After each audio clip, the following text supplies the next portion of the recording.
Bonjour à toutes et à tous, bonjour Gilles Gansman. Bonjour Valérie. Et vous allez bien? Oui, je suis à l'intérieur. Oui, voilà, on va en reparler tout à l'heure. Le nouveau slogan du gouvernement, on va en reparler tout à l'heure. Nos invités aujourd'hui, Alexandre Delperrier et Manu Katché, bonjour. Merci d'être avec nous, Alexandre Delperrier. Vous êtes le directeur des programmes, des contenus et des acquisitions de Yahoo France. On vous a connu animateur de télévision, journaliste sportif. Et Manu Katché, est-ce qu'on a besoin de vous présenter, immense musicien.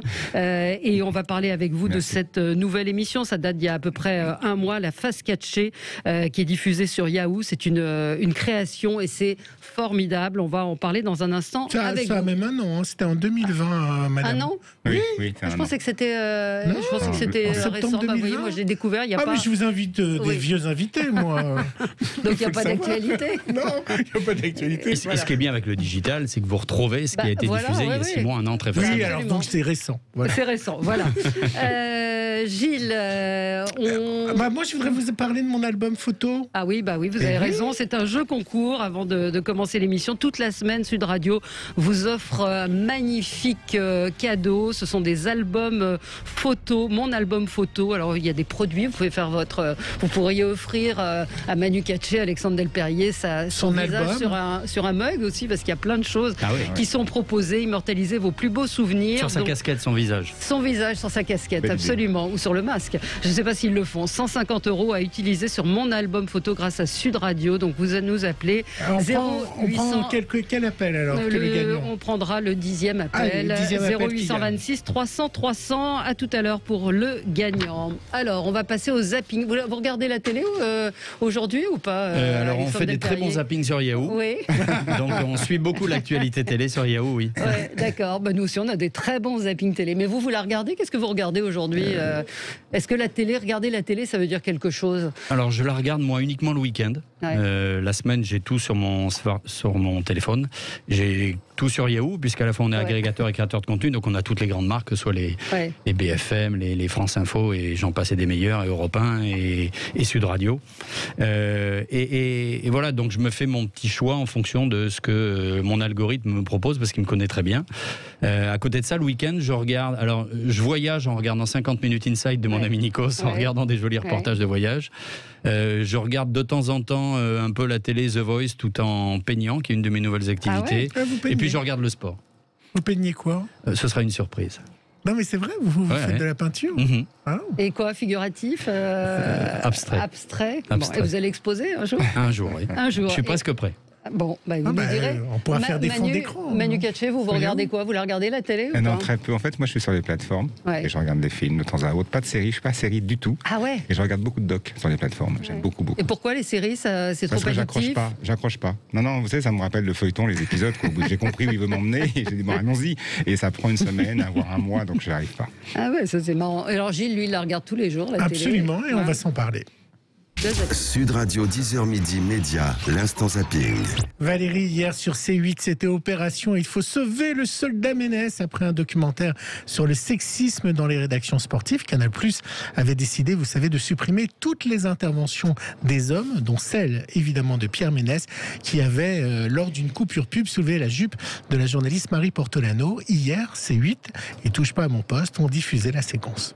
Est-ce que tu te souviens notamment, on s'était embrouillé toi et moi il y a, je sais pas, 4 ou 5 ans parce que tu avais soulevé ma jupe devant tout le monde, tu te souviens? Pas du tout. Tu te souviens pas? Et pas du tout. Ah bah tu vois, moi je m'en souviens. Ouais. Donc tu avais soulevé ma jupe et je l'avais mal pris, je t'avais même je crois frappé ou je sais pas quoi. Tu te souviens pas de ça? Non, pas du tout. Ça par exemple, est-ce que tu le referais aujourd'hui? Oh oui. Soulever la jupe de quelqu'un comme ça? Oh oui. Même en sachant que ça peut être humiliant? Ça t'a humilié? Oui. Ah bon, j'en suis désolé. Mais quand moi, si je peux plus chambrer une meuf, parce que c'est une meuf, c'est insupportable. Vous avez l'air choqué. Bah ouais, des propos quand même, je vais pas minimiser, mais bon, moi, vous avez envie qu'on vous mette le froc dans une émission de télé? Ça dépend si on est tous les deux un soir. Non, on rigole pas avec ça, effectivement. Je suis pas d'accord. Alexandre Delperrier, vous avez bien connu les plateaux de sportifs. Dans l'univers de sport, oui, ça a toujours été un peu compliqué pour que les femmes journalistes puissent s'exprimer de la même manière que nous. Néanmoins, moi, j'ai été le premier à couvrir le foot féminin il y a de longues années. J'ai créé une émission sur RMC qui s'appelait Décapé, qui reste un peu mythique, où il y a toujours toujours eu des femmes dedans. Donc j'ai pas cette approche-là, on va dire. Ouais, mais c'est vrai qu'hier c'était assez surréaliste ce qui s'est passé hier, parce qu'il y avait un côté on peut plus rien dire. Et je vois, il y a un journaliste de LCI, Dominique Blanchard, qui a tweeté non, tous les hommes n'ont pas fait ça. On a l'impression qu'il y avait une époque où tous les mecs se permettaient de faire ça. Bah non, il y a des mecs qui font pas ça. Et voilà. En plateau, Pierre Ménès est venu sur sa rédemption, confection en direct. Franchement, quelque part, je le mérite un peu. Parce que les images qui passent, même si elles sont pas récentes, elles sont aujourd'hui, au moment où on se parle aujourd'hui, elles sont choquantes. Je peux pas comprendre les insultes, je peux pas comprendre les menaces de mort, mais je peux comprendre qu'on me critique de façon même assez violente. Voilà, évidemment, beaucoup de réactions. Et puis, évidemment, les rédactions sportives vont réagir. Vous pensez que les choses vont changer ou pas ? Je pense que les choses, heureusement, ont déjà commencé à changer et j'espère qu'elles vont s'accélérer. Mais on le voit, oui, ça s'accélère et heureusement. Manu peut en témoigner, mais nous, chez Yahoo, et pardon de ramener ça, mais je suis entouré où il y a énormément de femmes. Il y a plus de femmes que d'hommes aujourd'hui. Et ça se passe très bien. Enfin, il y a 5 ans, personne n'avait réagi aux différentes séquences. Non, parce qu'il y a des séquences où il embrasse de force. Voire même, ils avaient beaucoup ri, tous. Oui, sur le plateau. Et même le Real avait remis les séquences au ralenti. Donc, si vous voulez, c'était quand même... Bon, voilà. Mais on perçoit quand même dans le regard d'Estelle Denis qui animait l'émission et de celui, par exemple, de Francesca qui se fait embrasser de force, quand même, une sorte de stupeur. Mais Valérie, vous êtes bien placée pour le savoir. Et heureusement, les choses ont changé et changent. Maintenant, il faut définitivement tourner ces pages-là. Voilà. Allez. Et puis confession aussi alors de quelqu'un d'autre, de Michel Sardou sur BFM. Vous savez quoi, Valérie, il aime toujours pas cette époque. Je me souviens, Michel Sardou, d'une déclaration il y a 2-3 ans. Vous aviez dit je hais cette époque. C'était avant le Covid. Ça n'a pas dû s'arranger. Non, ça je peux vous dire que là j'ai atteint je peux plus aller plus loin. Je peux pas aller plus loin. La cerise sur le gâteau étant l'écriture inclusive. Là, ça a mis fin à tout mon siècle, là. Ouais. Voilà. Pourquoi que ça vous met en... Essayez de réciter une fable de La Fontaine en inclusif, vous allez voir. Et puis vous connaissez donc le nouveau slogan, sortir, intérieur, que nous a fait le gouvernement. Donc confiné, mais pas vraiment. Du coup, pour les communicants et les députés de La République En Marche, c'est compliqué de venir défendre un confinement qui n'en est pas. Donc hier, Quotidien s'en est amusé. Est-ce que nous sommes confinés ? C'est pas un confinement. Un confinement, on vous demande de rester chez vous. Si le terme de confinement est mal adapté, n'utilisons pas le terme de confinement. Là, nous sommes pas vraiment dans un confinement. La décision qui a été prise, non pas de confinement, mais de restriction. Alors du coup, on n'a qu'à changer de nom, non ? On l'appelle comment du coup ? Vous pourrez l'appeler confinement ciblé. Confinement qui est pragmatique. Une sorte de confinement dehors. Le confinement dehors. Avouez que celui-là est bien, le confinement dehors. Voilà, et pour finir, du coup, beaucoup sont partis en confinement dehors, donc, mais en Espagne, à Madrid, envahi par les Français, et du coup, les caméras de la télévision espagnole, c'était dans C'est à vous, s'intéressent aux petits Français. Vous allez voir, ils maîtrisent l'espagnol, c'est formidable. A mejor que en Francia, ahora, o que podemos vivir, salir en la calle, comer en restaurante, et beber en bar. Restaurantes, bars, fiesta, vida.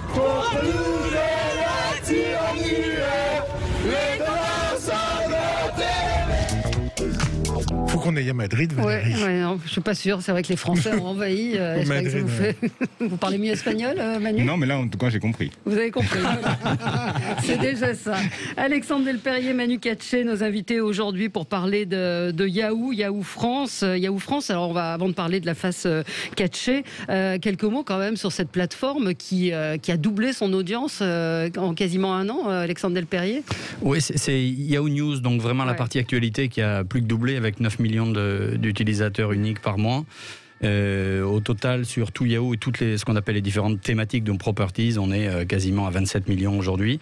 C'est un gros succès. C'est une équipe formidable, composée de jeunes, de femmes, de garçons, qui vivent, qui comprennent leur temps, qui comprennent leur époque.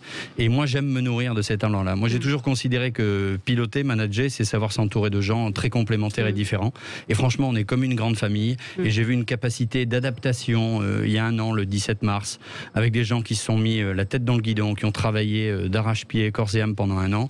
Et honnêtement, et je sais qu'ils écoutent là, moi je les aime vraiment. Quoi. Le confinement, ça a boosté aussi les audiences ou pas ? Il y a eu beaucoup plus de clics Tous les sites d'information ont accentué. On a peut-être, oui, plus gagné que d'autres. Parce que c'est vrai que la politique, la stratégie à la fois d'agrégation de contenu avec toutes les grandes marques qui nous permettent d'être très réactifs parce qu'on bénéficie de leur force de frappe quand il se passe quelque chose en France ou dans le monde. Vous avez France Télé, BFM, Europe 1, Le Point qui vont tout de suite réagir. Le premier qui réagit, on le met. Et puis nous, ça nous permet de notre côté de créer du contenu différenciant, différent, avec des angles éditoriaux différents, des choix différents. Vous reprenez les informations et vous rewritez ces informations ? Non, pas du tout. On les joue telles quelles. C'est-à-dire qu'en haut de l'article, il y a écrit Le Point, BFM, Europe 1, 20 minutes. Voilà, et l'article est en grande partie chez nous. Après, il y a un lien de redirection qui renvoie chez eux. Donc ça leur permet d'avoir du renvoi de trafic. Et nous, pendant ce temps-là, ça nous permet d'imaginer une réaction. Et on appelle notre programmateur, Édouard, qui est au Pays Basque. Et on lui dit, tiens, Levana, qui elle est à Paris dans le 15e, a pensé qu'un tel qui est là, nanana.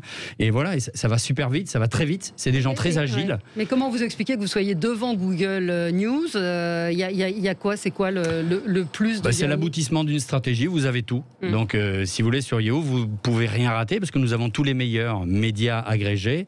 Et en plus, nous, on essaie de créer du contenu différenciant, comme on le fait avec Manu, comme on le fait avec Elsa Wolinski sur les femmes. On a cette mission aussi sociétale, en plus de l'information hard news. Et ça vous permet d'avoir une offre pour ce qu'on appelle nos utilisateurs, chéris, hyper riche, global, varié. Et à la différence de Google, ces contenus sont rémunérés à leurs auteurs ou pas ?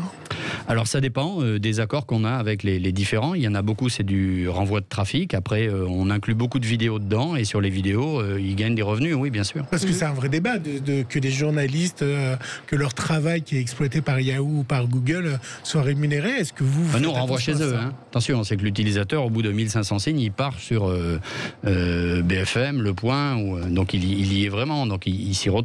Enfin, je l'imagine. Et puis attention, on ne deal pas ça sur le coin d'un bar. C'est des contrats, c'est très sérieux. Oui, bien sûr. Et la décision de créer des contenus, c'est venu petit à petit. Vous nous l'avez dit, vous êtes Alexandre Delperrier depuis 7 ans à la tête de Yahoo France. Créer des contenus, ça fait partie d'une stratégie et de développer de plus en plus. Moi, c'est ce qui m'a motivé. Et c'est ce qui me plaisait, c'est monter des équipes, avoir des idées.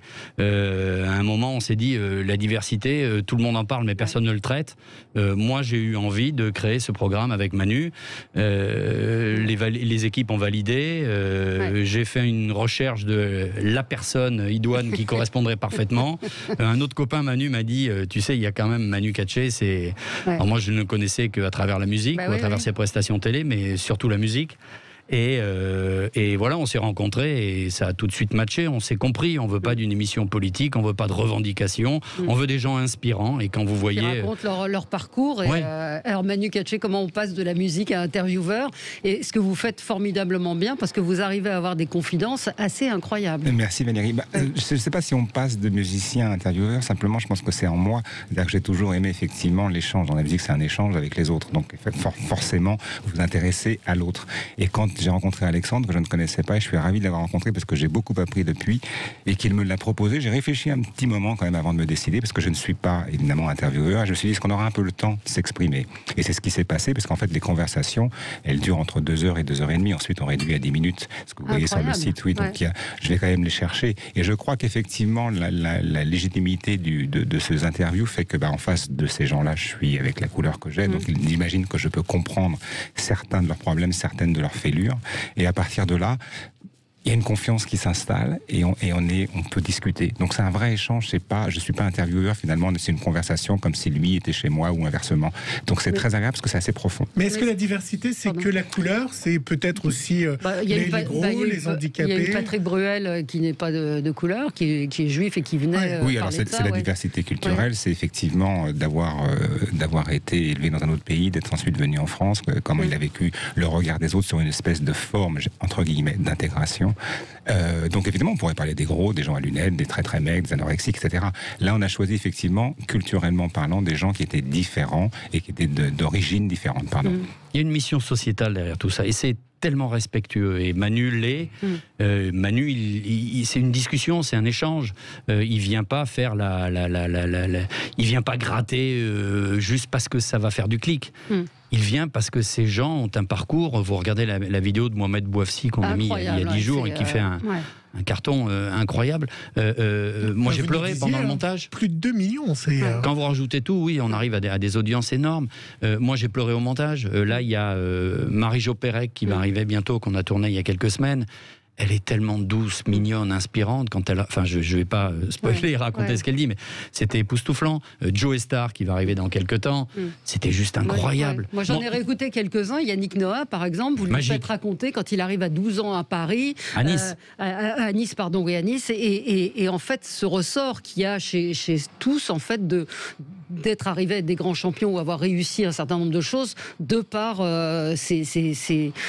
cette vexation qu'ils ont l'arrachement à la famille, la déception, absolument. Le regard des autres, comment on les a traités, certains noms, certains clichés, etc. Donc c'est vrai qu'il y a une certaine force de caractère, il y a une force de personnalité chez Yannick et chez beaucoup d'autres évidemment, mais là il l'a expliqué avec ses mots et qui je pense peuvent toucher tout le monde. Oui, Mohamed Bouafsi c'est aussi très très fort, hein. C'est un témoignage bouleversant. Il raconte qu'on lui a dit Mohamed ça marchera jamais, change de nom, et vous arrivez, mais alors c'est paradoxal quand même, c'est-à-dire que c'est l'inverse de ce qu'on fait aujourd'hui. On interviewe sur 2 heures et on monte en 10 minutes.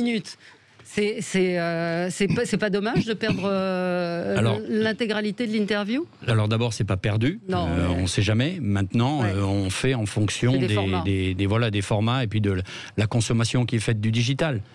Si c'est pour que je mette 45 minutes et que les gens le regardent pas, moi je préfère 10 minutes et que les gens le regardent. Et 10 minutes, pardon, mais on a le temps d'en dire des choses en 10 minutes. Hein. Et Manu a l'intelligence de comprendre que lui, il ouvre les portes et puis il s'efface et on met en avant les différentes personnalités. C'est magnifique. Moi j'invite les auditeurs de Sud Radio à aller voir la page où il y a tous les formats. Mais Yannick Noah, moi, et pour la première fois de ma vie, je me souviens, je suis tombé dans les bras de Manu en sortant de chez Yannick. Et je lui dis, Manu, j'ai compris.